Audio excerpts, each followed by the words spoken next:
상황이기 때문에 조금 아마 좀 어려움이 있어도 잘 녹화를 해주셨으면 좋겠습니다. 어느 그 선교사님의 그 메일을 보면 이렇게 밑에 문구가 써져 있습니다.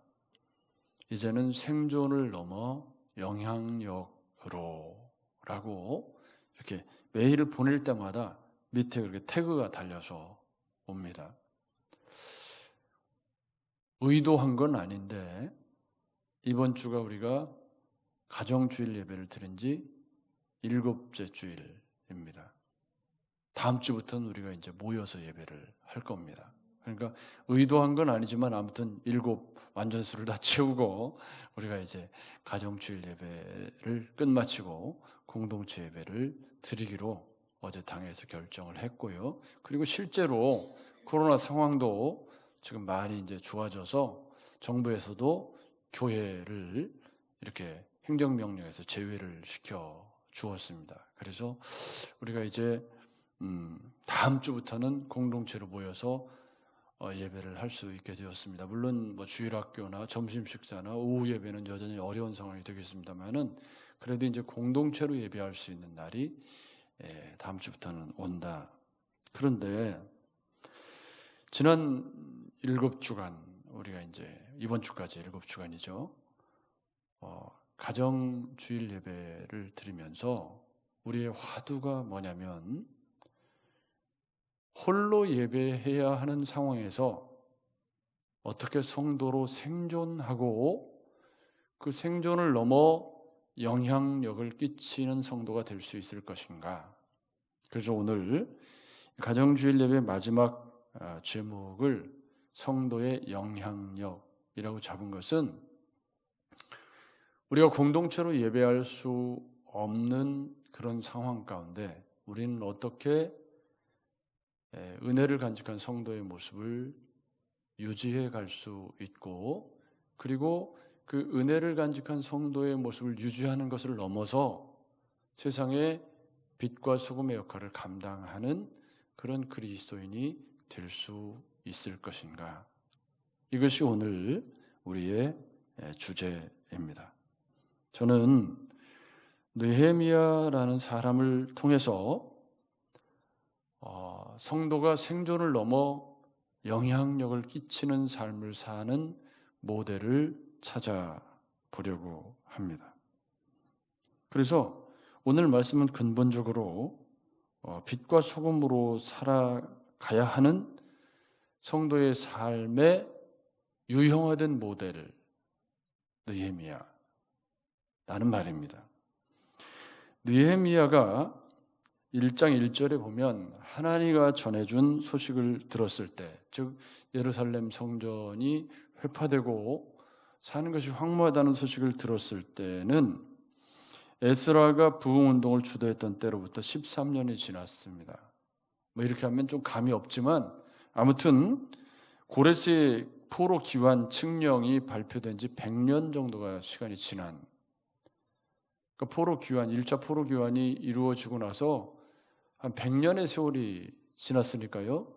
그러면 이 느헤미야는 아마 포로 3세대, 2세대는 아마 아닐 거고 3세대 정도 됐을 것으로 추측을 해볼 수가 있습니다.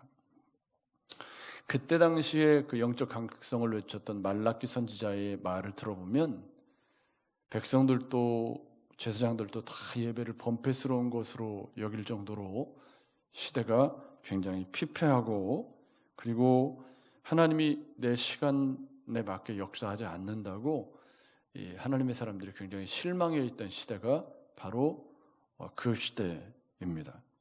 그런데 느헤미야는 그때 당시에 페르시아 제국인데 페르시아 제국의 황제의 술 관원을 지내고 있었습니다. 이건 뭐 오늘날로 말하면 조금 비서실장 정도의 직함이 될 것 같은데요. 굉장히 고위직에 머물러 있었고 그리고 겨울 궁전인 수산궁에 머물러 있었다고 그럽니다.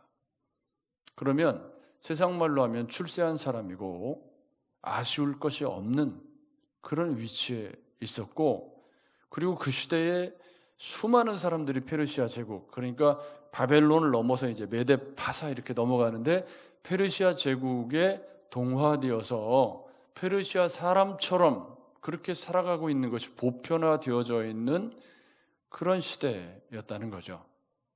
거기서 느헤미야는 왕의 술관원을 맡고 있을 정도로 높은 관직에 있었다는 말은 속되게 표현하면 아쉬울 것이 아무것도 없고, 그리고 예루살렘이라고 하는 그런 나라, 예루살렘은 느헤미야에게는 어쩌면 별 상관이 없을 수 있는, 여러분 그렇잖아요. 이민 가서 이민 1세대, 이민 2세대, 이민 3세대쯤 되면 이제 대한민국 이게 뭐 한국말도 잘 기억을 못하는 그런 상황이 발생하는 것이 정상이지 않겠습니까? 그런데 이 느헤미야는 그렇지 않았다라는 말입니다. 느헤미야가 어떤 가정에서 어떻게 자라는지는 성경이 전혀 얘기를 하고 있지 않습니다. 그리고 다니엘처럼 하루에 뭐 3번씩 기도했다든지 그런 자료도 느헤미야서에서 찾아볼 수가 없습니다. 다만 그의 이름의 뜻이 여호와의 위로라는 의미인 것으로 보아서 아마 그 부모가 포로로 잡혀온 귀족이나 유대인 가운데 한 사람으로서 믿음으로 살아가려고 애썼지 않았겠나 하는 추측을 할 수 있는 정도입니다. 그런데 어떻게 느헤미야는 포로 3세대로서 수산궁에 살면서도 하나님을 신뢰하고 예루살렘을 향한 관심과 그런 열정을 간직한 그리스도인으로 살 수 있었을까? 더 놀라운 것은 느헤미야 13장으로 가보면 약 40세에 예루살렘에 도착해서 12년 동안 느헤미야가 예루살렘에 있었습니다. 52세쯤에 돌아간 거죠. 그랬다가 갔다가 10년 정도 있다가 62세쯤 돼가지고 다시 예루살렘에 오게 됩니다. 그동안 예루살렘은 어떻게 됐냐면 뭐 성결서약 운동을 하고 인봉을 하고 엄청난 부흥운동을 했습니다만은 느헤미야가 페르시아 제국에 갔다가 10년 만에 다시 되돌아오니까 완전 엉망진창이 되고 말았습니다. 성전 11조 창고에는 도비아라고 하는 산발랏 사위가 들어가서 하나님의 것을 도둑질을 하다 못해 마음대로 먹고 쓰고 있었고, 레위인들은 다 전리로 도망치고 엉망진창이었습니다. 그런데 느헤미야는 신앙을 계속 유지하고 있었고 하나님을 사랑하고 있었다는 겁니다. 그러니까 우리가 알 수 있는 것은 느헤미야가 어떻게 신앙생활을 했는지, 다니엘처럼 속 시원하게 하나님 말씀을 해주시면 참 좋겠지만 그런 자료는 성경 어디에도 없습니다. 그런데 이분이 적어도 62세 다시 페르시아 제국에 갔다 왔어도 그 신앙이 조금도 변함이 없더라. 하나님께 안테나를 세우고 뭐 페르시아 제국에 주일 예배를 드렸을 리도 없고요, 안식일을 잘 지킬 수 있는 상황도 아니었을 것 같고, 그렇다고 내놓고 신우의 모임을 조직해가지고 하나님을 예배하는 그런 상황도 아니었을 거라고 생각이 듭니다. 그런데 느헤미야는 자가발전 시스템을 갖추고, 그래서 첫 번째 영향력 있는 성도로 가는 첫 번째 화두는 자가발전 시스템을 갖추는 것이다. 제 표현으로 하면 뭐죠? 성경 묵상하는 거다. 혼자 예배하는 법을 터득하고 혼자 하나님과 은밀한 교제를 이루면서 신앙을 유지하는 법을 갖추고 있었던 그리스도인이 바로 느헤미야. 모르겠습니다. 주변에 얼마나 많은 동역자들이 있었는지는 성경이 이야기하고 있지 않기 때문에 잘 알 수가 없지만, 그러나 이국 땅에서 술관원이라고 하는 높은 지위에 있으면서도 수십 년이 지나도록 신앙의 변질이 되지 않고 오히려 예루살렘에 있는 사람들보다 더 신실하게 하나님을 섬기는 그런 믿음을 간직한 사람의 첫 번째 특징, 자가발전 시스템을 갖추고 있다. 스스로 하나님께 예배하고, 이것은 우리가 다니엘을 보면서 우리가 배웠던 원리입니다. 다니엘은 그 바벨론 제국과 페르시아 제국을 넘어가는 그런 높은 관직에 있으면서 하루에 3번씩 예루살렘을 향해 동쪽 창을 열고 하나님께 기도하고 예배했던 그런 믿음의 사람이었다는 것을 우리가 배웠습니다. 공동체로 예배할 수 없는 상황, 우리가 7주간을 보내고 있는데 이 사람들은 7주가 아니라 수십 년을 그렇게 하고 있었다는 말입니다. 여러분, 혼자 있을 때 스스로 예배할 수 없는 그리스도인, 혼자 있을 때 그리스도인으로 생존할 수 없는 그리스도인은 그 믿음이 가짜라고 말해야 할 것입니다.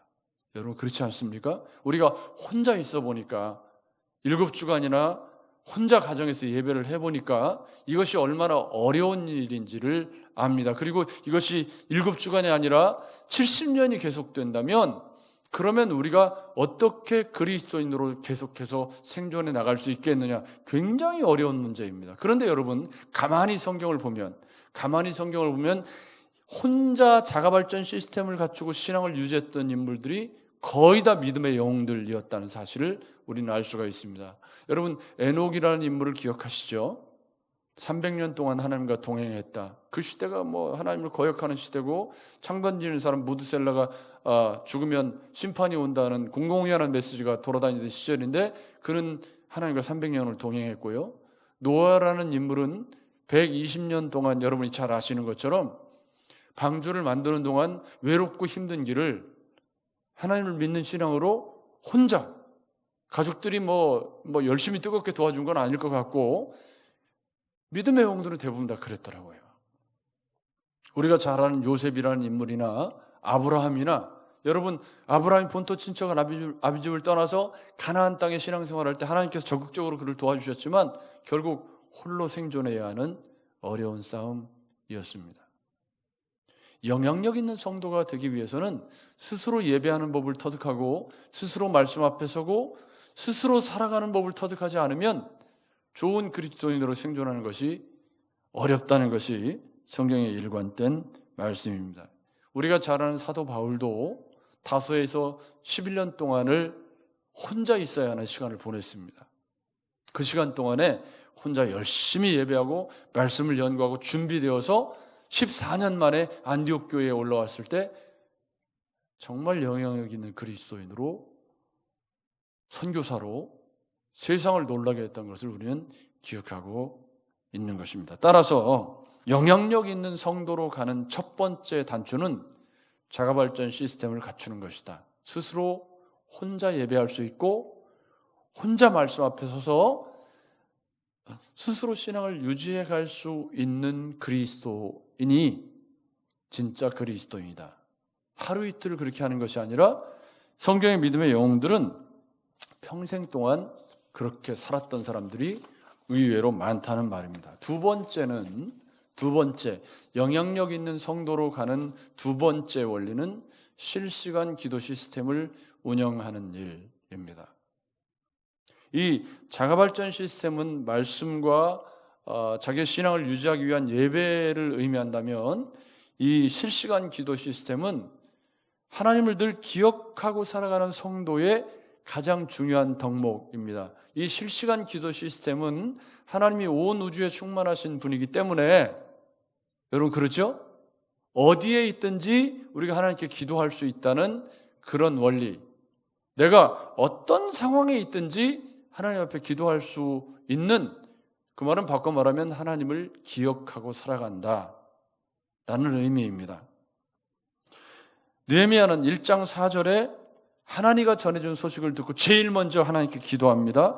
2장 4절에 위기의 순간에 하나님께 묵도하고 4장 4절에 우리 하나님이여 들으시옵소서 기도하고 5장 19절에 내 하나님이여 하면서 하나님이여 기억하시면 족하다. 6장 14절에 내 하나님이여 도비아와 산발랏과 그 남은 선지자들 곧 나를 두렵게 하고 두렵게 한 자들의 소행을 기억하옵소서. 13장 14절 하나님이여 이 일로 말미암아 나를 기억하옵소서.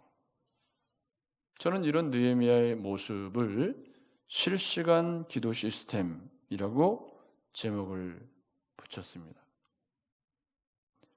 언제 어디서 어떤 일이 있든지 하나님을 기억하고 그 하나님께 기도할 준비가 되어져 있는 사람들을 통해서 하나님은 일하시는 거죠. 그런 실시간 기도 시스템은 하나님이 느헤미야가 업적이라고 생각하는 순간이 찾아왔습니다. 성전을 다 재건하고 오늘 우리가 읽은 이 공동체의 백성들이 축제를 벌이면서 기뻐하는 상황이 왔을 때 그때 느헤미야가 뭐라고 이야기를 하냐면 하나님의 선한 손을 기억하라.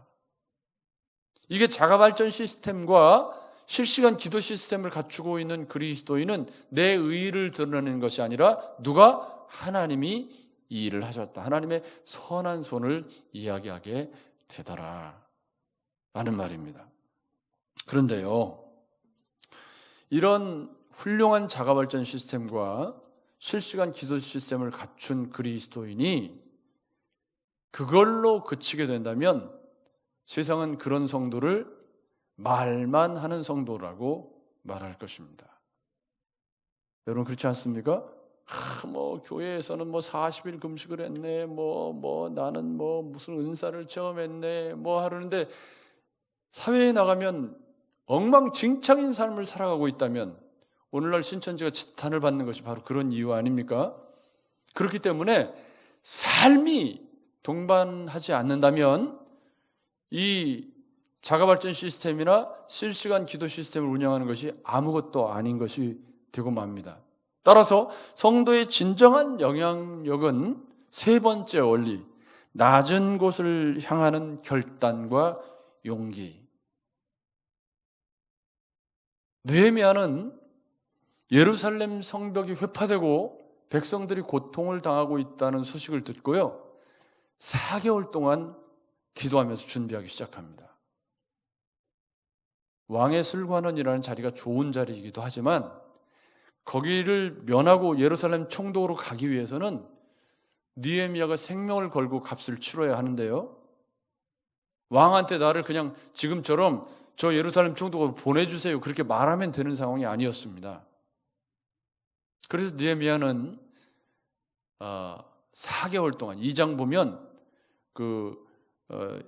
그쪽 나라 달력, 니스월 이런 표현이 나오는데 그 4개월의 시간 동안 치밀하게 기도하고 준비한 다음에 왕 앞에 수심 있는 얼굴을 하고, 그리고 왕이 묻습니다. 너 왜 얼굴에 수심이 있느냐? 그런데 여러분, 그게 얼마나 위험한 행동이냐면 왕이 그렇게 왕 앞에 수심 있는 얼굴을 하면 왕이 좀 속된 표현으로 기분 잡치다고 그냥 죽이면 그냥 죽을 수밖에 없는 것이 그때 당시의 사회상이었습니다. 따라서 느헤미야는 지금 예루살렘으로 가기 위해서, 회파된 그곳으로 가기 위해서 4개월 동안 기도하고 그리고 생명을 걸고 왕 앞에 이야기를 하는 겁니다. 내가 병이 없거늘 어찌하여 얼굴에 수색이 있느냐? 라고 물었을 때 느헤미야가 이렇게 말합니다. 나의 10조 묘실이 있는 성읍이 이제까지 황무하고 성문이 소화되었사오니 내가 어찌 얼굴에 수색이 없사오리까? 그러니까 왕이 네가 무엇을 원하느냐? 그러자 느헤미야가 그 자리에서 묵도하고, 여러분 실시간 기도 시스템을 그렇게 운영하는 겁니다. 그 자리에서 묵도하고 왕에게 이야기를 합니다. 그래서 서편 총독에게 보내는 조서를 달라고 하고, 그리고 왕의 살림 감독에게 이야기를 해서 성전의 영문의 문과 성곽을 지을 제목을 달라고 그렇게 부탁을 해서 그것을 싣고 예루살렘으로 가게 되는 겁니다. 무슨 말이냐면 예루살렘으로 가는 건 거기 무슨 영화가 기다리는 거 아닙니다. 예루살렘으로 가봤자 고생문이 훤히 열려있는 것이고 누가 자기를 환영해 주는 것도 아닙니다. 4장에 가면 느헤미야가 예루살렘에 도착했습니다. 사람들이 열렬하게 환영해 주었을까요? 그렇지 않았습니다. 우리말에 소, 닭 쳐다보듯 한다, 그런 말이 있죠. 그게 무슨 말이죠? 소가 닭을 쳐다볼 때 소는 이 풀을 먹는 동물이기 때문에 닭을 보고 어떻게 하는 거죠? 아무 관심이 없는 거죠. 느헤미야가 예루살렘에 도착했을 때 환영받지 않았습니다. 오히려 그 예루살렘을 착취하고 예루살렘의 실권을 쥐고 있던 산발랏과 그때 당시에 그러니까 페르시아에서 파견받은 관리죠. 이 사람이 예루살렘 총독으로 느헤미야가 오는 것을 굉장히 싫어했습니다. 그리고 예루살렘 성전을 재건해서 이 하나님의 백성들이 다시 예루살렘 성전으로 모이게 되면 산발랏은 자기가 통치하기가 어렵다는 계산을 하고 집요하게 성경 말씀에 의하면 10번이나 와가지고 계속 아마 지금으로 말하면 마이크폰 같은 거 막 이런 거 가지고 이 이스라엘 말로 히브리 말로 백성들에게 막 광고 방송을 하는 북한이 꼭 대남 방송하는 것처럼 그렇게 10번이나 백성들의 사기를 떨어뜨리는 그런 일들을 했다라는 말입니다. 쳐서 요란케 하자고 협박을 하고 게릴라전으로 들어가서 성벽을 회파하거나 백성들을 살해하겠다는 위협을 계속해서 하고 있었습니다.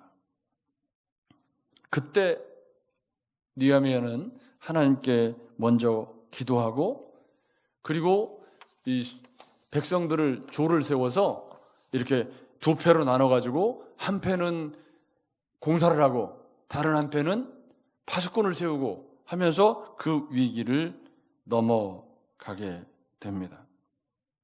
여러분, 훌륭한 자가발전 시스템을 갖추고 실시간 기도 시스템을 갖춘 사람은 어려움을 극복하는 믿음을 가진 사람입니다.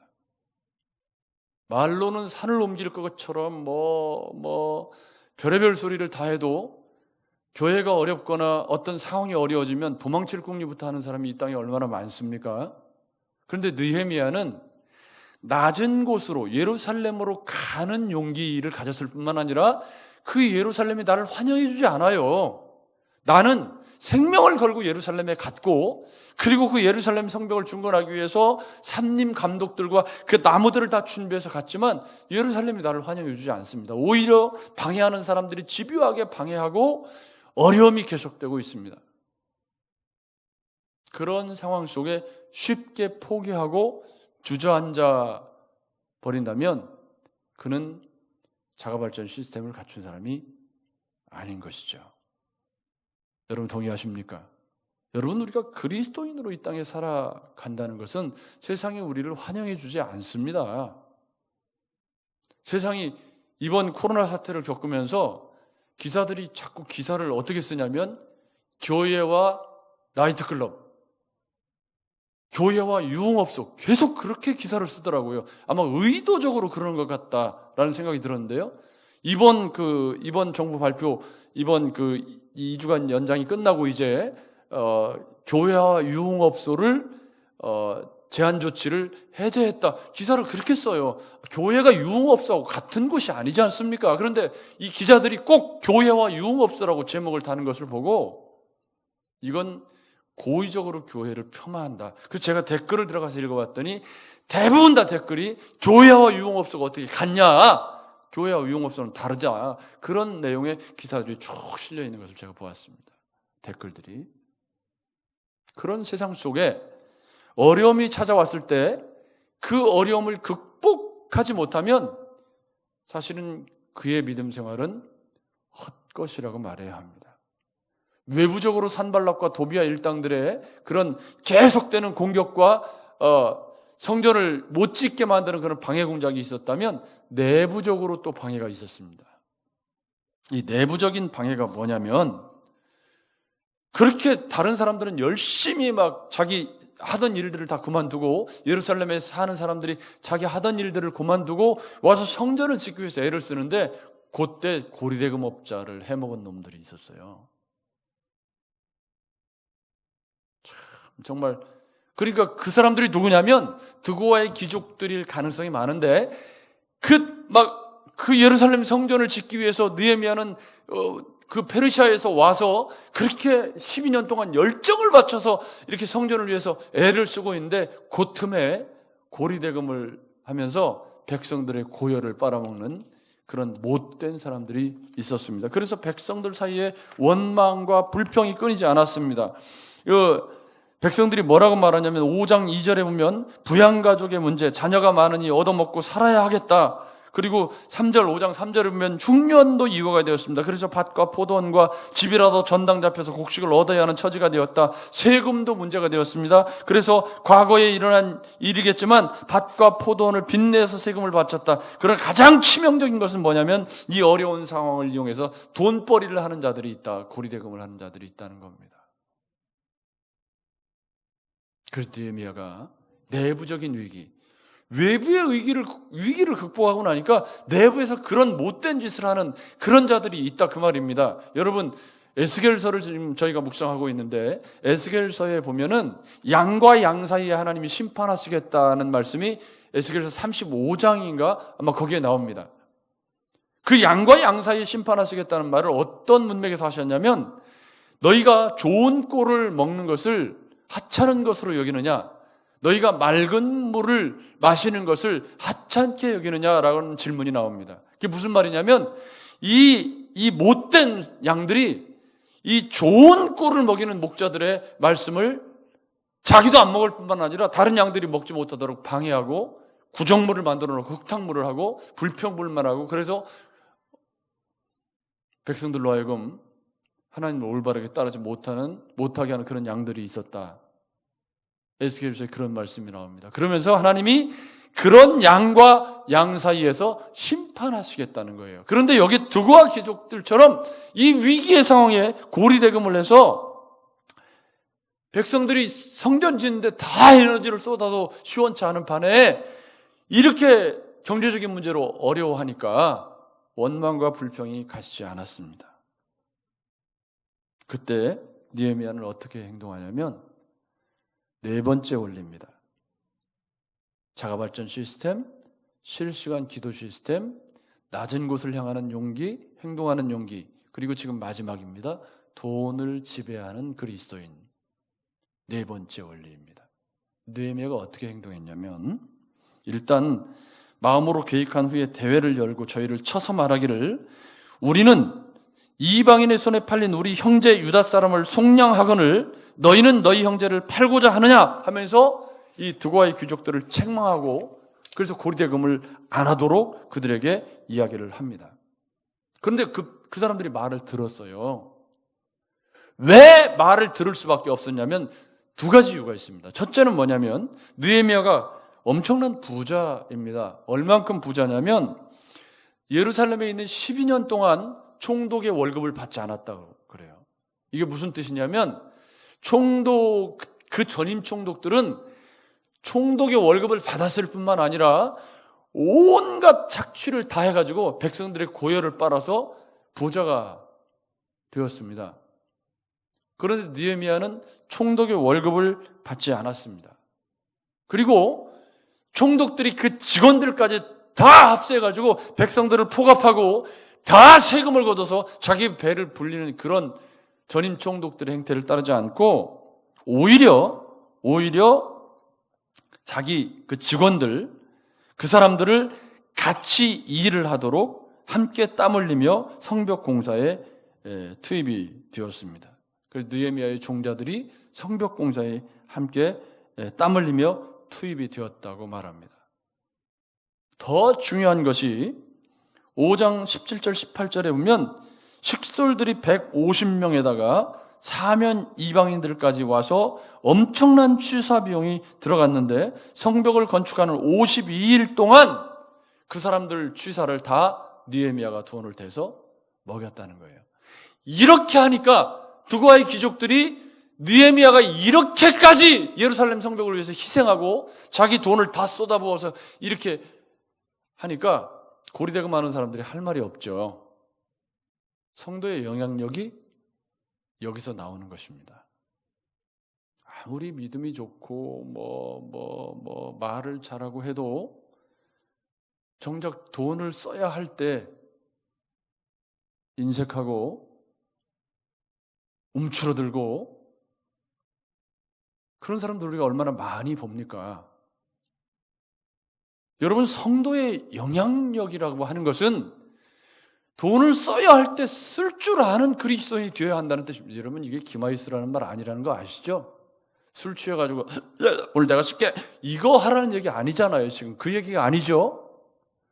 느헤미야가 지금 그렇게 돈을 쓴 얘기가 아니고, 느헤미야는 내가 희생해야 할 때, 내가 얼마나 페르시아에서 술관을 하면서 돈을 어렵게 벌었어요. 그죠? 그 모은 돈을 갖다가 지금 쏟아 부어야 할 때라는 걸 아는 거죠. 낮은 곳을 향하는 용기뿐만 아니라 그 낮은 곳을 섬기는 마음이 있었다. 돈을 지배하는 사람입니다. 이 땅에 많은 그리스도인들이 헌금 때문에 시험 들었다는 사람들이 참 많아요. 교회 가면 맨날 헌금 얘기만 한다. 뭐 그런 이야기들이 참 많이 들을 때마다 가슴이 아픕니다. 그러나 여러분, 자가발전 시스템이 있고 또 실시간 기도 시스템을 운영하고 뭐 성경 묵상도 잘하고 주일 예배도 다 잘하고 그러는데 낮은 곳으로 향해서 희생하지 않고 헌신하지 않고 돈을 들여서 희생해야 할 때 손을 벌벌 떠는 그리스도인이라면 그 사람에게서 무슨 영향력이 나올 수 있겠습니까? 여러분, 우리가 이 7주간을 홀로 예배해야 하는, 가정에서 가정 예배를 드려야 하는 이 시간들은 우리가 스스로 예배하는 사람이 되어야 한다는 훈련의 광야와 같은 시간이었다고, 보약 같은 시간이었다고 저는 생각합니다. 그런데 느헤미야는 거기서 더 나가서 그렇게 예배하고 실시간 기도 시스템을 운영해서 오히려 예루살렘에 있는 사람들을 가서 돕고 거기에 돈을 다 쏟아부어서 그 사람들이 말을 할 수 없도록 영향력을 끼쳐서 오늘 우리가 읽은 본문에 어떻게 되었습니까? 오늘 우리가 읽은 본문에 예루살렘에 큰 기쁨이 있었습니다. 성전이 완전히 중건이 되었고요. 오늘 우리가 읽은 본문입니다. 예루살렘 성벽을 봉헌하게 되니 각처에서 레위 사람들을 찾아 예루살렘으로 데려다가 감사하며 노래하며 재금치며 수금을 타며 즐거이 봉헌식을 하려 했다. 할렐루야. 저는 무슨 얘기를 하려고 그러냐면 성도의 영향력이라는 것은 우리가 자가발전 시스템을 운영해서 스스로 성경 묵상도 하고 예배도 하고 또 공동체 예배도 참석하고 뭐 금식 기도도 하고 또 실시간 기도 시스템을 운영하고 뭐 별의별 그런 경건의 행위들을 우리가 열심히 해야 합니다. 그러나 그것이 낮은 곳으로 향하는 용기와 어려움에 처한 사람들에게 기쁨을 주는 삶의 열매로 맺어지지 않는다면 그 삶에 영향력이 있을까요? 없을까요? 있을 리가 없습니다. 코로나 사태에 교회가 세상의 염려거리가 되어서 세상 사람들이 마치 교회와 유흥업소를 똑같이 취급하고 교회 이름이 땅에 떨어지는 모습을 보면서 교회의 영향력이 어디에 있는가? 라는 질문을 할 수밖에 없었잖아요. 여러분 그렇지 않습니까? 저는 7주간 가정주일 예배의 마지막 주일에 홀로 예배할 수 있는 그런 그리스도인으로 준비되는 것을 넘어서 세상에 빛과 소금으로 영향력을 끼치는 성도가 되어야 한다. 아멘. 이것은 성경이 일관되게 말씀하고 있는 우리를 부르신 부르심의 목적입니다.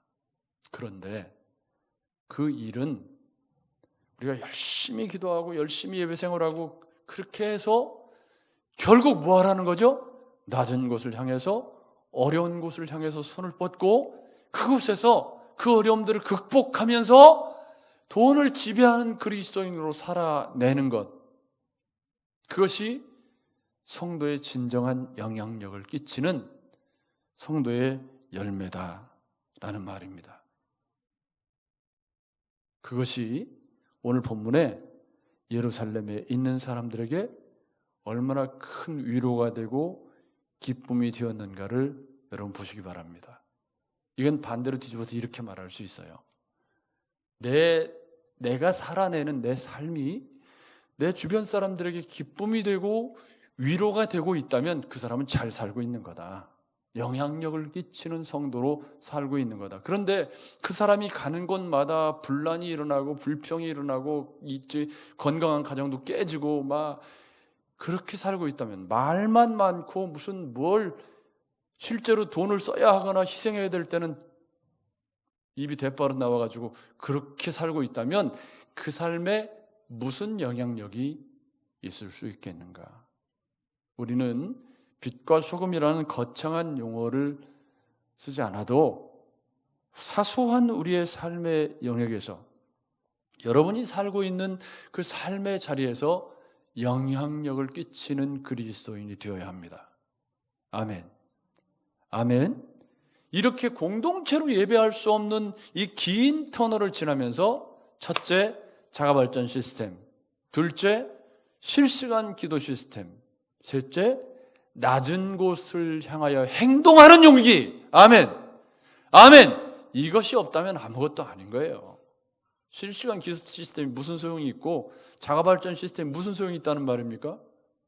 돈을 지배하는 그래서 두고아의 귀족들의 입을 막을 수 있는 그런 희생과 헌신이 없다면 무슨 영향력이 거기서 나올 수 있겠는가? 사랑하는 여러분, 다음 주일부터는 우리가 얼굴과 얼굴을 대면해서 예배할 수 있을 것입니다. 얼마나 좋을까? 그렇지만 성도의 영향력이 어디로부터 오는가? 이 한 주간도 고민하시면서 바라기는 스스로 예배할 수 있고 실시간 기도 시스템을 운영하되 여러분이 사시는 그곳에서 영향력을 끼치는, 낮은 곳을 향해서 움직일 줄 알고 값을 치르고 어려움을 이길 줄 알고, 그리고 돈을 지배하는 그리스도인으로 살아내셔서, 많은 돈이 필요한 건 아닐 겁니다.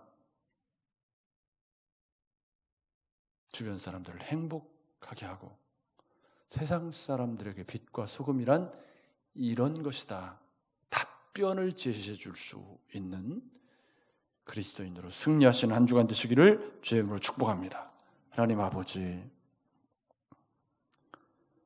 생존을 넘어서 영향력을 끼치는 삶은 선교사의 삶뿐만이 아니라 우리 성도들의 삶이어야 한다고 믿습니다. 오늘 느헤미야의 삶이 페르시아라고 하는 예배하기 어려운 환경 속에 스스로 예배하고 믿음을 지키며 하나님께 안테나를 고정시키고 예루살렘을 향한 관심을 불태우다가 실시간 기도 시스템을 운영하면서 어려운 일이 있을 때마다 하나님을 기억하고 그 하나님께 기도하면서 낮은 곳을 향해 예루살렘을 향해 생명 걸고 값을 지불하고 떠나갔던 예레미야의 모습을 보았습니다. 그가 그 예루살렘 성벽을 중건하기 위해 총독의 월급을 12년 동안이나 받지 않고 그 종자들까지 다 성벽 공사에 투입이 되고, 심지어는 그 많은 사람에게 물질을 아낌없이 나누어줘서 먹을 수 있도록 돈을 지배하는 삶의 원리를 보여주었을 때, 내부의 정노릇을 했던 두고아의 귀족들이 그의 말을 들을 수밖에 없었던 영향력, 그 영향력이 오늘 우리 시대의 그리스도인들에게 있어야 될 줄로 믿사오니, 우리 사랑하는 어울림 성도들 이 한 주간도 각자 삶의 자리에서 세상의 빛과 소금으로 영향력을 끼치는 그리스도인으로 승리하고 다음 주에는 기쁘게 모여 공동체로 예배할 수 있도록 은혜 베풀어 주시옵소서. 우리를 구원하신 예수님의 이름으로 기도했습니다. 아멘. 이게 지금요